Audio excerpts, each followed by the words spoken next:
هیچ وقت از وفادارای تو خانه زندگیتان بمانه سب غافل نشید. میدونی کی رو؟ اوی که اگه پادشاه هم باشه یک مادر یا یک همسر و توقعشم کسی که آبرو و حیثیت حفظ میکنه ناموس انسانه در بود نبوده.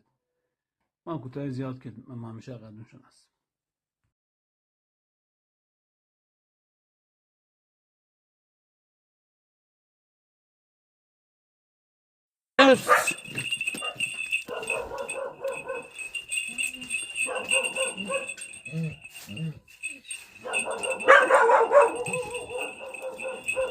سلطان سلطان سلطان